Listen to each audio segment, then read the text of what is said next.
Nebraska Preps Postgame with Damon Benning and Jacob Padilla.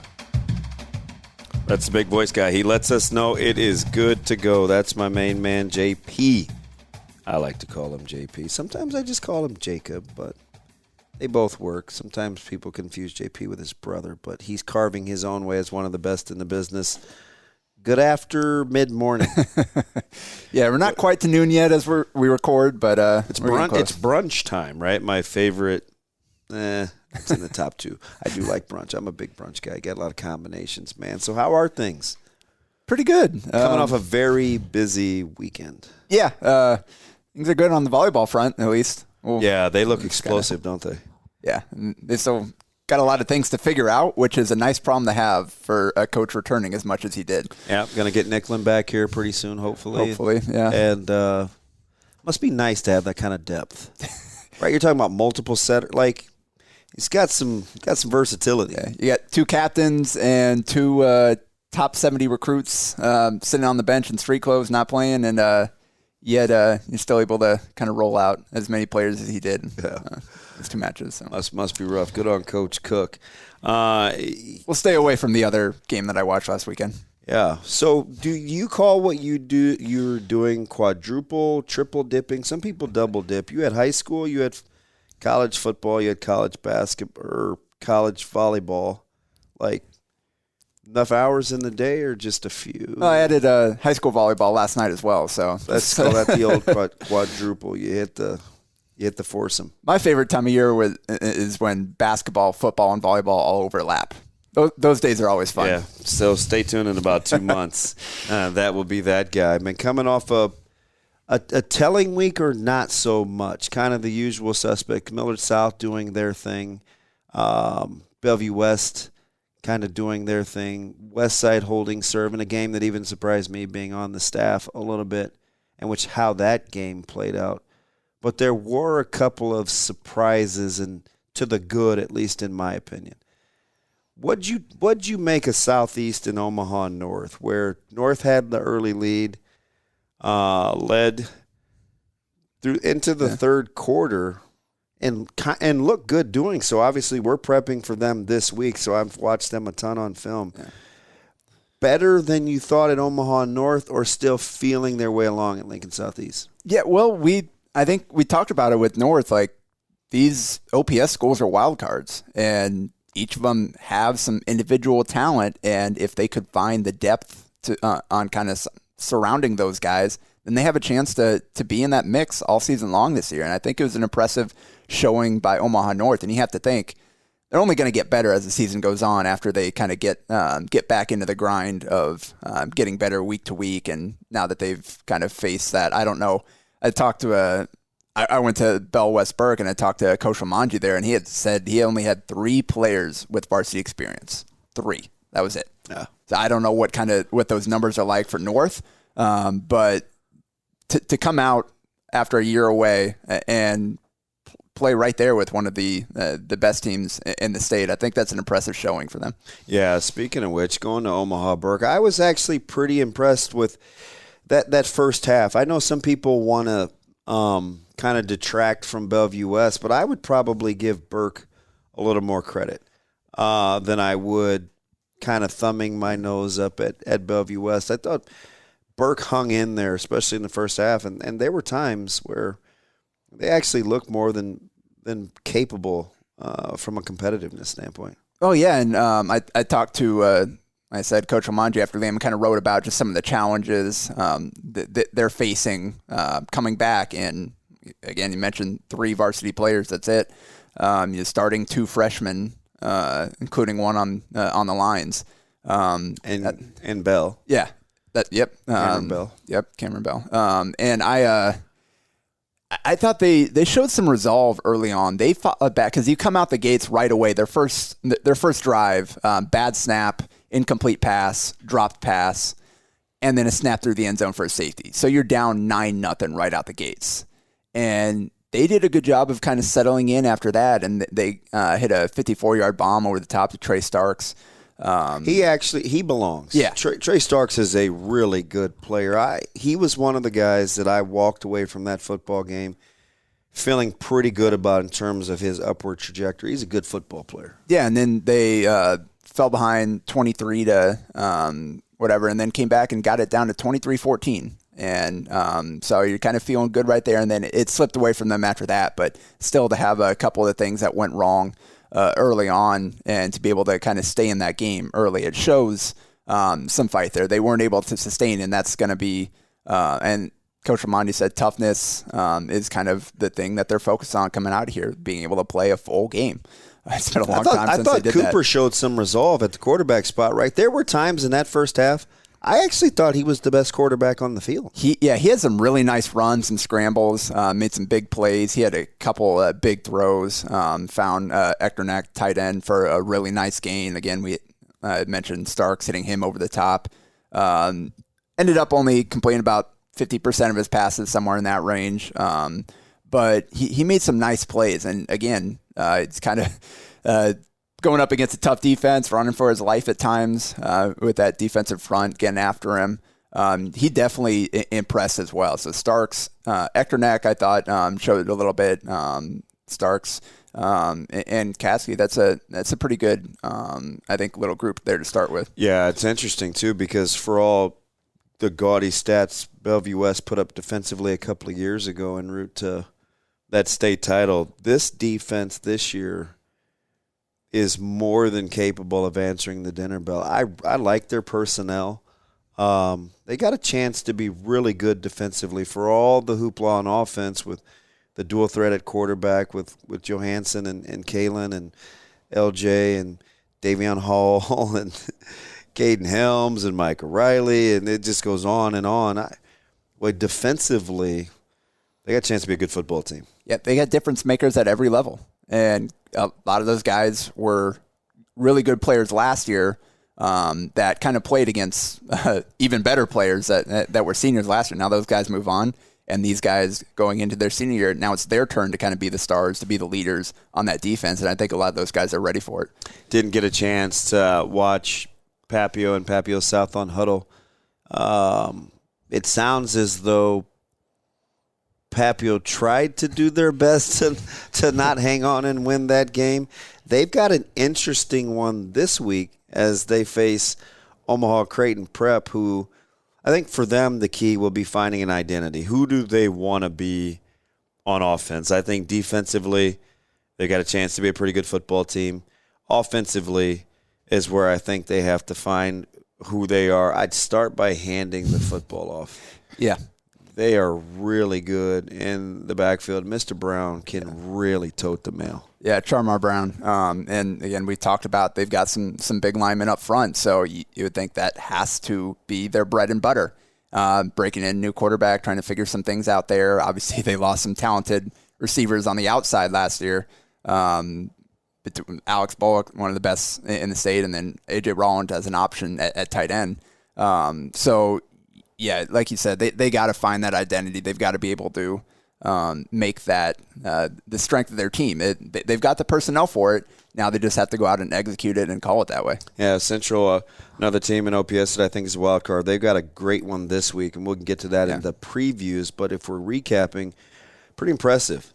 Pulling away from Columbus, I think kind of that, just the staying power, the resolve. If there's one team that looks the part physically, I'm going to continue to say this, especially coming out of locker room camp, I really liked Central's body types.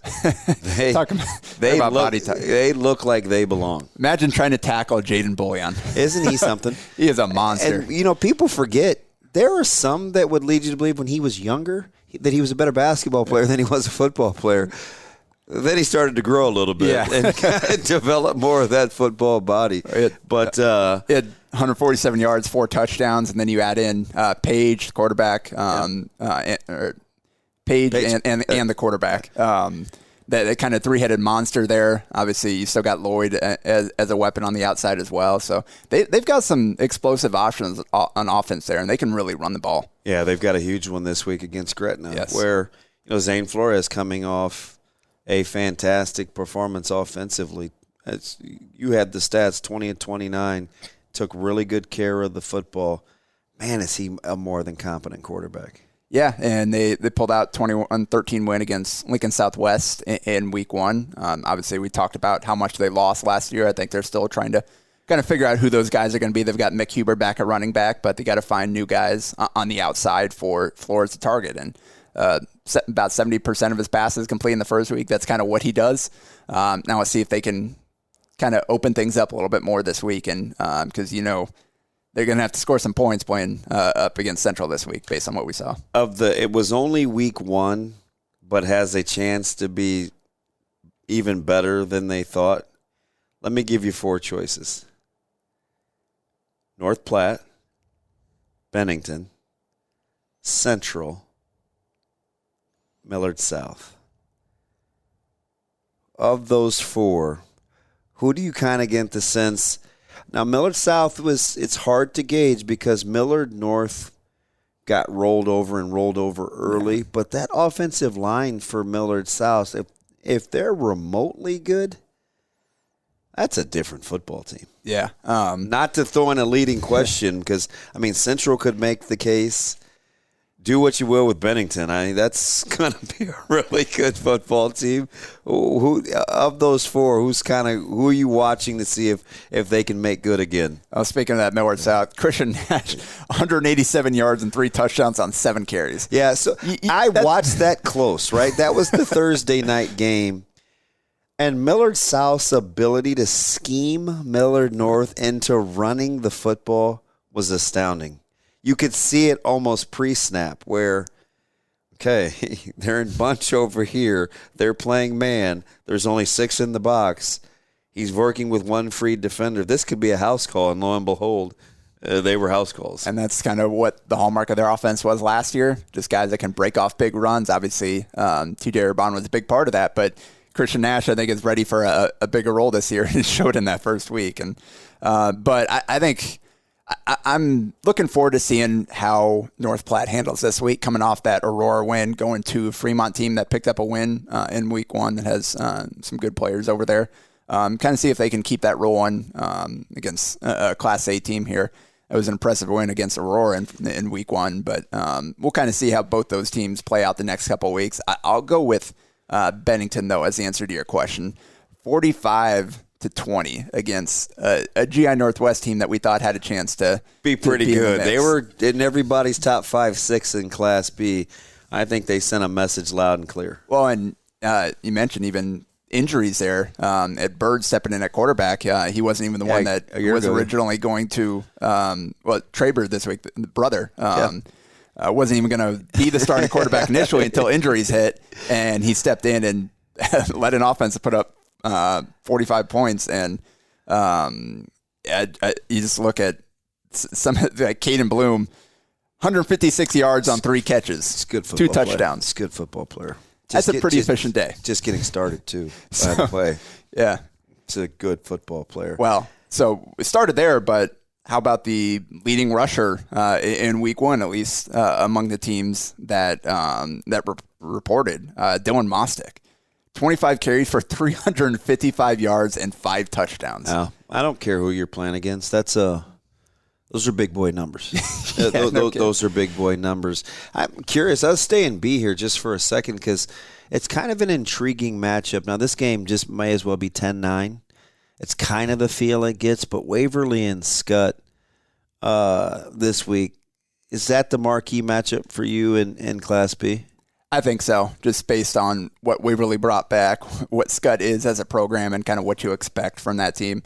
I think I marked down 3 games, and that was the first one I wrote down. You got number 1 versus number 4 in the latest World Herald rankings there. Waverly handled, I think, an improving Elkhorn North team. It'll be interesting to see kind of how all their teams handle year 2 coming up. Last year, obviously, first year as a school, you're playing a lot of underclassmen on all their teams, no seniors really, or no seniors. And so this year, 20-14, that's an impressive showing by Elkhorn North. I think they can run the ball a little bit. Now let's see this week, Elkhorn North, they got another tough one in Norris. Norris lost so much, though. 2018 lost to Elkhorn in week 1 for Norris. They still got Houseman at quarterback. So that's kind of a good place to start. But yeah, I think that Scott Waverly, that's definitely the one I think most people, it's Friday night game, will kind of have their eyes on and be. Hopping back to A, we touched on it briefly. I think they're our fault, right? Is it our fault that we don't think better of Elkhorn South? I think that's going to be a pretty good football team, and for even the good ranking that they have, they still kind of seem like an afterthought. That's where I'm planning to be on Thursday. Elkhorn South against Miller South. I think that will be the game.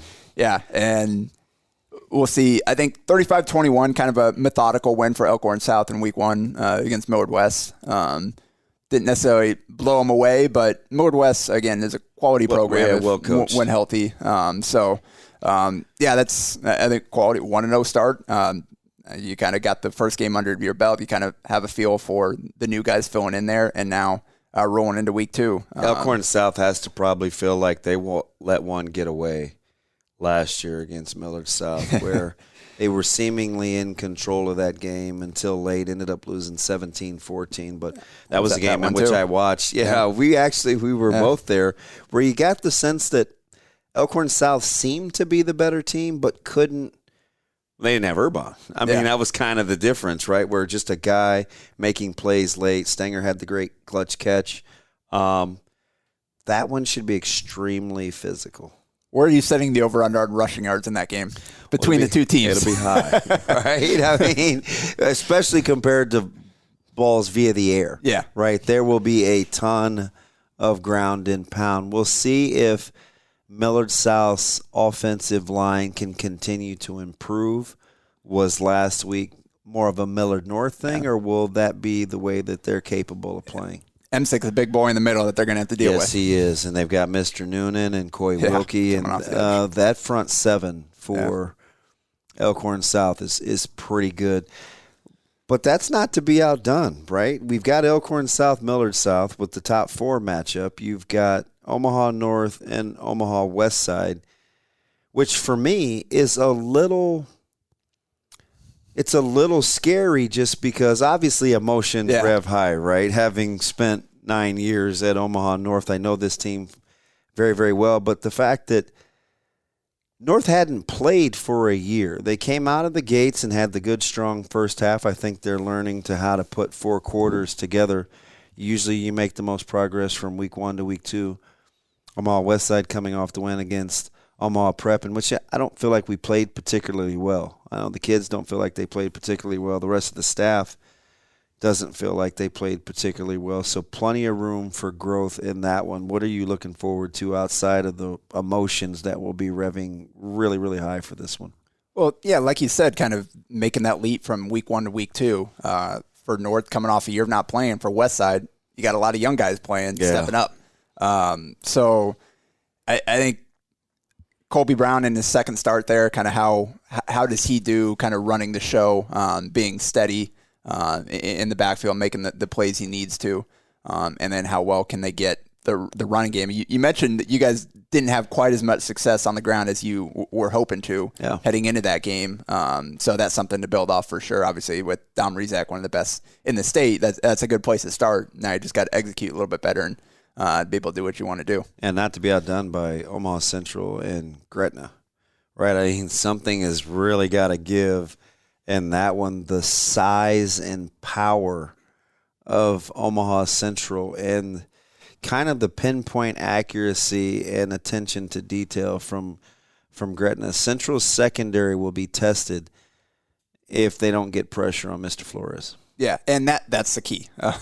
If you let him just stand back there and play catch, he will pick you apart. Yeah, their quick game is fantastic. One of the better screening teams in the state, I feel. Good screen teams start with good quarterback play and active offensive lines. I do worry a little bit about Gretna kind of being able to hang in there.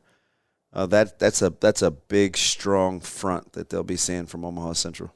Yeah, and just kind of looking at what Gretna did last week. TJ Silman, 8 catches, 53 yards, and then beyond that, you had another player with 5 catches, and then it was 1, 1, 1, 1. So he can spread it out. There's not really one guy that you can load up on this year for this Gretna passing attack. So you're going to have to be able to hold up in coverage along the back end there, and that'll test Central's depth in the back end. Where again, that's kind of the question for all the OPS teams: how deep can you go? How many experienced players do you have coming back? And how ready are those guys for this moment? What other matchups do you kind of like in Class A that have your attention on Friday? I think those are the three big ones. But like I said, North Platte against Fremont, it's not necessarily the top teams playing each other, but that is, I think, an interesting data point for North Platte and what they're going to look like. Obviously, Vince Genatone, monster in week one. He's a hard cap, but you look at the stat line with 17 tackles and his ability to control the game on both sides of the ball. It almost doesn't matter what his measurables are sometimes when you watch him play. He's a machine. Yeah, and Fremont's got a good quarterback, a multi-sport kid in Carter Sintek, a really good baseball player, knockdown shooter in basketball. Pretty efficient week one for him, 13 to 17 passing. We've got Micah Moore, good athlete back there as well. So they've got some pieces. So that'll be another test for North Platte to kind of see, all right, do you belong? They're kind of in there at number 8 in the latest rankings after that impressive win over Aurora. So this will be another kind of step forward for them. What do you think you'll figure out in Prep and Papio? If Prep can kind of get to what we were talking about, if they're able to control the action at the line of scrimmage on both sides of the ball. We talked about kind of Papio and some of their injuries heading into the season. We talked about the running game potential for Prep. Playing without Moni and Caden. Yeah. I mean, and getting a week one win, you never want to thumb your nose up at that. Yeah. Depth is hard to come by at the high school level, and Papillion found a way to get that one done. Yeah. So looking for 200, 300 yards rushing for Prep this year. You got to get Charmar Brown going. It's got to be him. He is so good. Yeah. One of the better, kind of how I feel about Trey Starks, right? One of the better kept secrets. You know, Trey obviously had to sit idle without being able to play a year ago. He burst onto the scene, but Charmar Brown had a chance to play last year. Kind of not as big a role. He grew into that a little bit, but one of the better running backs, I think, right now. And he belongs in that upper tier when you look at some of the quality rushers like an L.J. Richardson, a Dom Rizak. Charmar Brown is in that discussion. Yeah, he kind of got some experience, but played behind some older guys last year. Now it's his show. He's gotten bigger. He's gotten stronger. He definitely looks apart. And again, if they can control things up front, they can get him some holes. He's got a chance to bust off some big ones and kind of run through some tackles there. So I think that'll be the key in that one for sure. Which game do you think will be the most telling in Class B? I know you like some of the good matchups. Is it simply Waverly and Scott, given where the two teams are ranked, or is there a sneaky one that you think will be a good barometer? I think it is that Scott Waverly. We saw in week one, Scott against Roncalli take care of business. They obviously lost a lot from last year. Roncalli's got a few good players, but I don't necessarily know that they've got the depth to compete with a program like Scott. So now this week, you got Cole Murray back there at quarterback. You got some athletes there. They can absolutely run the ball. So Scott's going to be tested defensively up front for sure. And we'll have to see kind of how ready they are to deal with a rushing attack like Waverly's. All right, they're all good, but arguably the best slate of games that you may see on one particular Thursday and Friday night. A ton of good games. What you guys want to see, let us know. That's Jacob Padilla. I'm ODB. That's the music you hear in the background. We'll be back next Wednesday, same time. It's Nebraska Prep's postgame. Don't you miss us.